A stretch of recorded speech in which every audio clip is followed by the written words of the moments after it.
Hello বন্ধুরা, সবার কী খবর? তো আজকে দেখাবো আপনার কিভাবে বাংলাদেশ থেকে ভারতে যাবেন পেট্রোপোল বেনাপোল দিয়ে।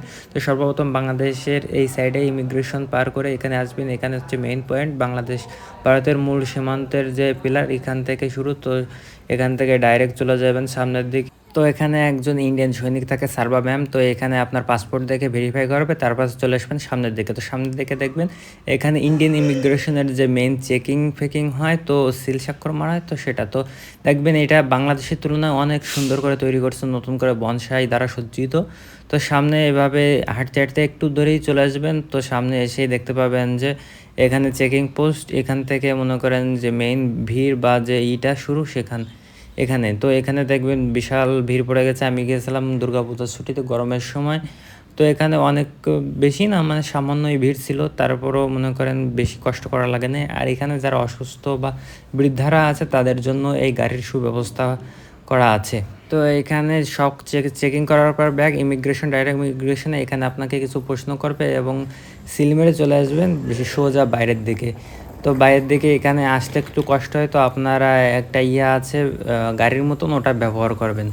তো কিছু কথা বলে রাখি, বর্তমানে ইন্ডিয়া আসার সময় বেশ কিছু নিয়ম অনুসরণ করতে হয়। তো এখানে আগে থেকে একটা ফর্ম ফিল আপ করতে হয়, ফর্মটা ফিল আপ করে চলে আসবেন।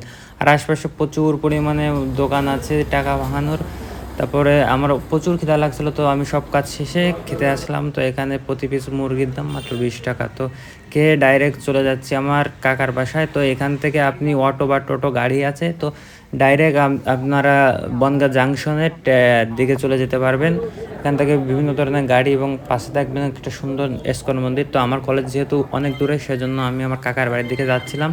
তো দেখেন সে সময় প্রচুর পরিমাণে বৃষ্টি নামছিল। তো আমি একটা ভ্যান রিজার্ভ করছিলাম। তো এখানে মানে একটা দোকানে এখানে থাকছিলাম, প্রচুর পরিমাণে বৃষ্টি, মানে অঢেল বৃষ্টি। তো আমার সাথে পরিচয় হলো কাকার। সে কাকার বাড়ি আগে বাংলাদেশ ছিল।